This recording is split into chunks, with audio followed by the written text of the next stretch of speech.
So నిజంగా ఒక trans women కి కానీ ట్రాన్స్జెండర్ కి కానీ నిజంగా ఒక జాబ్ ఇస్తే వాళ్ళు రెస్పాన్సిబుల్ గా జాబ్ చేయాలని అనుకుంటారు, ఖచ్చితంగా అనుకుంటారు. ఫస్ట్ ఆఫ్ ఆల్ ఎడ్యుకేషన్ ఉండాలి జాబ్ చేయాలి అంటే. And I don't ask white collar jobs for all my community. I can ask జిహెచ్ఎంసీలో చాలా జాబ్స్ ఉంటాయి, అటెండర్ పోస్టులు ఉంటాయి గవర్నమెంట్ ఆఫీసులలో, అలాంటివి. అంటే నేను 10th డిస్కంటిన్యూ అయిన వాళ్ళు ఎక్కువ మంది ఉంటారు కమ్యూనిటీలో. నేను ఎందుకు ఈ మాట చెప్తున్నానంటే మన జెండర్ ఏంటి అనేది 13 to 15 years లోపే వి జస్టిఫై అ జెండర్, వెదర్ ఆ బాడీ హ్యావ్ ఎరెక్షన్, మన బాడీలో ఎరెక్షన్ ఉందా లేదా, నేను మొగాడినా కాదా, నా జెనెటికల్ పార్ట్స్ పరిస్థితి ఏంటి అనేది ఆ టైంలో నాకు మాత్రమే తెలుస్తుంది. We can't discuss with our parents కదా. So true. యా. సో ఇప్పుడు ట్రాన్స్ ఉమెన్ అనేది ఫస్ట్ ట్రాన్స్జెండర్ అసలు నాకు అర్థం కాదు ఈ టర్మ్స్ రెండు కూడా. ట్రాన్స్జెండర్ అండ్ ట్రాన్స్ ఉమెన్ చాలా మంది మనం బయట చూస్తూ ఉంటాం, సిగ్నల్స్ దగ్గర, బయట ఎక్కడైనా సరే. సో వాళ్ళందరూ కూడా ఈ బాడీ పార్ట్స్ ని ట్రాన్స్ప్లాంట్ చేసుకుంటూ ఉంటారా? ట్రాన్స్జెండర్స్ అందరూ కూడా, ట్రాన్స్ విమెన్స్ అందరూ కూడా, ట్రాన్స్ విమెన్స్ అందరూ కూడా. సో ట్రాన్స్జెండర్స్ వేరు.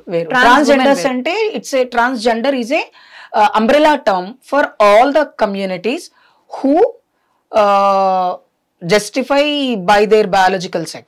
Okay. Biological only sex through వాళ్ళని చూస్తారన్నమాట. యా, నేనైతే అలాగే చూస్తాను. ఓకే. సో ఇప్పుడు మీరు చెప్పండి, మీకు బాడీలో చేంజెస్ ఎప్పటి నుండి స్టార్ట్ అయ్యాయి? సో మీకు అంటే ఇప్పుడు నుండి అవేర్నెస్ వచ్చింది బాడీ పార్ట్స్ ట్రాన్స్ప్లాంట్ చేయించుకోవాలని, ఇవన్నీ తెలుస్తుంది. బట్ మీరు చేయించుకున్నప్పుడు, సో మీరు ట్రాన్స్ ఉమెన్ గా మారినప్పుడు మనం ఒక 15 సంవత్సరాల వెనక్కే వెళ్దాం. అప్పుడు ఇన్స్టాగ్రామ్ లేదు, ఐ థింక్ ఫేస్బుక్ ఉంది, నాకు పెద్దగా పరిచయం లేదు. అండ్ ఇంటర్నెట్ అనేది చాలా తక్కువ యాక్సెస్ ఉంది 2009-10 టైంలో. ఆ టైమ్స్లో అంటే నాకు ఫీలింగ్స్ 7th 6th క్లాస్ నుంచి నన్ను ఆడబట్టలోడా అని పిలిచేవాళ్ళు ఆంటీ వాళ్ళందరూ. అగో సింగడు వస్తున్నాడు, తెలంగాణ లాంగ్వేజ్ లో సింగడు అని మగపిల్లోడిని ఎందుకు అంటారంటే వాడు ఆడపిల్లలాగా ప్రవర్తిస్తే వాడిని సింగడు అనేవాళ్ళు. ముసలి వాళ్ళు ఉంటారు కదా, ఆ గ్రానీస్ గ్రాండ్ పాస్, సింగడ్ లాగా తయారైంది వీడు అని అనేవాళ్ళు. సో ఆ వర్డ్ నాకు మా ఫ్యామిలీ నుంచి చాలా సార్లు వీడు సింగడు అట్లా, అదొకటి. ఆడబట్లోడు అనేది it's a term from Godavari, Vijayawada, అట్లా అక్కడ నుంచి వచ్చి ఆడబట్లోడు. అసలు ఎందుకు అంటున్నారు వీళ్ళని ఆడబట్లోలు అని ఫస్ట్ నన్ను నేను ప్రశ్నిస్తే, నాకు అద్దం బెస్ట్ ఫ్రెండ్ నా చైల్డ్హుడ్ లో. అద్దం ఒక్కటే నా మాట వినేది కాబట్టి నేను అద్దానికి చెప్పేదాన్ని. మా ఇంట్లో చాలా పెద్ద డ్రెస్సింగ్ టేబుల్ ఉండేది. ఓకే. అద్దం ముందు కూర్చొని నన్ను ఆడబట్టలాడని ఎందుకు అంటున్నారు, నేను ఆడపిల్లలాగా నడుస్తున్నాను కాబట్టి. నన్ను ఆడబట్టలాడని ఎందుకంటే పొద్దున్నే లేచి ఇంత పెద్ద ముగ్గులు వేస్తాను కాబట్టి, కళ్ళాప జల్లి ఇంటి ముందు సాన్పు అంటాం మేము ఇక్కడ, సాన్పు జల్లి ముగ్గేస్తుండే నేను, పెద్ద పెద్ద ముగ్గులు. ఆడవాళ్ళు కూడా ఇంత పెద్ద ముగ్గు ఎట్లేస్తున్నవరా రాజేష్ అనేవాళ్ళు. My name which was gifted by mom and dad is Rajesh actually, and I'm very proud to say that my name is Rajesh when I was male. Considered, my family considered me as male only because my birth assign is male. Yes. నా తొడల మధ్య ఏముందో అది చూసే నాకు పేరు పెట్టారు కాబట్టి నాకు రాజేష్ అన్న పేరు పెట్టారు. సో ఆ పేరు పెట్టిన తర్వాత I love my name. So నన్ను అనేవాళ్ళు రాజేష్ గా ఇంత పెద్ద పెద్ద ముగ్గులు ఎట్లా వేస్తున్నారా అని. మమ్మీ యూస్ టు వర్క్ చేసేవాళ్ళు, గిన్నెలు తోమేదాన్ని, అన్ని లైక్ మమ్మీ చాలా హెల్ప్ఫుల్ గా ఉండేదాన్ని. ఆ టైమింగ్స్ లో people use to call me ఆడబట్లోడా. ఇంకొక క్వశ్చన్ కూడా అడేవాళ్ళు, మా ఇంట్లో మా పిల్లలు ఎవరు ఏం పని చేయరు, రాజేష్ గారు ఒక్కడే చేస్తున్నాడు, ఎందుకు అట్లా చేస్తున్నాడు కావచ్చు అనిత అని మా మమ్మీని అడిగితే, ఏమో వాడు చిన్నప్పటి నుంచి నాకు కొంగు పట్టుకొని తిరిగిండు కదా అని అనుకునేవాళ్ళు. But when I got to know that my genetical parts are not working properly and not grown through. ఇప్పుడు మనకు ఒక 5 సంవత్సరాల వరకు అమ్మ స్నానం చేపిస్తుంది ఆరు బయట, ఎవరికైనా 3 సంవత్సరాలకు స్నానం చేపిస్తారు. తర్వాత మనకు అడ్రైర్ మనమే పిండుకోవాలి. మా కాలంలో మా స్కూల్ బెల్ట్, టై, షూ అన్ని మేమే వాష్ చేసుకోవాలి. మా టైమ్స్ లో చెప్తున్నా, అది మేమే వాష్ చేసుకోవాలి. అండ్ అన్ని మేమే. ఇప్పుడు డ్రాయర్ గురించి మాట్లాడడంలో తప్పలేదు, ఇట్స్ అన్ వెరీ మాట్లాడుకోవాలి.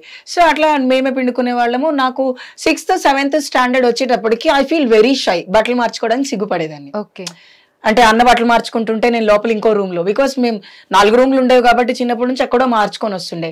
అండ్ బయట స్నానం చేయంటే చెడ్డి మీదనే స్నానం చేస్తుండే. అంటే చెరువులో ఈత కొట్టడానికి వెళ్ళినా కంప్లీట్ బట్టల మీద ఈత కొడితే మా మమ్మీ అంటుండే, బట్టలు ఇప్పకుండా ఎందుకు ఈత కొడుతున్నావు నాన్న నువ్వు. మా మమ్మీ మాకు ఈత నేర్పించేవాళ్ళు చిన్నప్పుడు. మా మమ్మీ ఈజ్ ట్రైనర్ స్విమ్మింగ్ కి. మాకు మా ఇంటి దగ్గర చెరువు ఉండేది వాకబుల్ డిస్టెన్స్ లో. సో అలా నేను సిగ్గుపడడం స్టార్ట్ అయిన తర్వాత ఈ సిగ్గు కాస్త బిడియంగా, అన్కంఫర్టబుల్ గా, అన్కన్వీనియన్స్ గా అవ్వడం స్టార్ట్ అయింది నాకు మా ఫ్యామిలీలోనే. అండ్ తర్వాత నేను కొంచెం ఆడపిల్లలాగా ఉండడం అద్దం ముందు కూర్చొని నన్ను చెక్క అని పిలవడం, 50-50 అని పిలిచాడు ఫస్ట్ నన్ను. I don't want to name him, he's my school senior, I mean 7th standard. 50-50 అని ఎందుకు పిలిచాడు అనుకున్నా. 50-50 అంటే అప్పుడు క్రాక్ జాక్ బిస్కెట్ ప్యాకెట్ పేరు మీద ఉండేది. ఓకే. అండ్ కోకోనట్ చాక్లెట్స్ ఇవే ఉండేవి మా కాలంలో. KitKat 5 star chocolates are very, అదంటే చాలా గ్రేట్ అప్పుడు, ఫ్యాన్సీ. ఒక కూల్ డ్రింక్ దాతే చాలా గొప్ప ఆ కాలంలో. ఇప్పుడు కూల్ డ్రింక్ సగం దాగి పడేస్తున్నారు జనాలు. There is no value for food now. So ఆ టైమ్స్ లో ఎందుకు నన్ను ఇలా అంటున్నారన్న క్వశ్చన్ నన్ను 9th క్లాస్లో చాలా ఇబ్బంది పెట్టింది. అప్పటి వరకు కొంచెం కంట్రోల్ చేసుకోగలిగా. And one of my classmate kissed me very hard at night classes. నిన్ను చూస్తే నాకు మూడ్ వస్తుందిరా అని. He's now SI. ఎందుకు వాడికి అలా అనిపించింది నన్ను చూస్తే? నా నడక వల్ల, నా బిహేవియర్ వల్ల, నా యాటిట్యూడ్ వల్ల, మై బాడీ షైనింగ్ వల్ల అని దాన్ని క్వశ్చన్ అనుకుంటే, నేను పుట్టడం అబ్బాయిలా పుట్టాను, కానీ నాలో ఎక్కడో తెలియని ఒక ఆడపిల్ల ఉంది అని then I got to know. So you by self, మీ వల్లనే మీకు తెలుసు? నా వల్లే నాకు తెలిసింది. Because I'm very clever student in my school. And very clever. ఏది అడిగినా టక్కున చెప్పే ఒక స్పాంటేనియస్ గా ఉంటుంది నేను స్కూల్ లైఫ్ లో. And I was into my dance classes. And నన్ను మధ్యలో నిలబెట్టేవాళ్ళు మా డాన్స్ టీచరు పద్మావతి గారు. ఆవిడకి వెరీ థ్యాంక్ఫుల్. ఎంత అంటే లైక్ షీఈ్ లైక్, ఆడపిల్లలు ఏం చేస్తారా, నీ అంత ఎక్స్ప్రెషన్ వాళ్ళకి రాదు బేటా, నువ్వే నిలబడి మధ్యలో, నీకే ఆడపిల్ల గెటప్ వేసేస్తా అని కూడా నాకు గెటప్స్ వేసేవాళ్ళు. And I'm very comfort as a woman on the stage also. Okay. But all men's will not be comfortable. Andaru classical dance నేర్చుకునే వాళ్ళు పెద్ద పెద్దోళ్ళని మనం చూసాము. They're not comfortable. They're comfortable as Ravana and they're comfortable as Rama. And they're comfortable as Balaji, but not as Navadurga or not as any goddesses. So నేను Parvati, Durgadevi regular గా వేస్తుండే. So అలా అలా అలా నేను అద్దంతో మాట్లాడుకున్న ప్రతిసారి కూడా నాకు ఏదో ఒక పాజిటివ్ ఆన్సర్ వచ్చేది అద్దం నుంచి. మనస్సాక్షి అద్దం ముందు కూర్చున్నప్పుడు చెప్తుంది మనకి అని నేను అనుకుంటాను. ఇప్పుడు అలాంటివన్నీ లేవేమో మేబీ. నాకైతే ఆ కాలంలో మై మనస్సాక్షి, my soul said me, my era, నా ఆత్మ నాకు చెప్పింది యు ఆర్ ఏ విమెన్ అని. సో నేను చాలా కష్టపడ్డాను. అప్పుడు ఎడ్యుకేషన్ లో డౌన్ అయిపోయాను, చదువుకోలేదు, ఏడ్చాను. I was locked into house, I was kicked by my brothers and my mamas. My mom never hit me and my sis never hit me. వాళ్ళిద్దరు నన్ను ఎప్పుడు ఏమనేవాళ్ళు కాదు. They should be a family.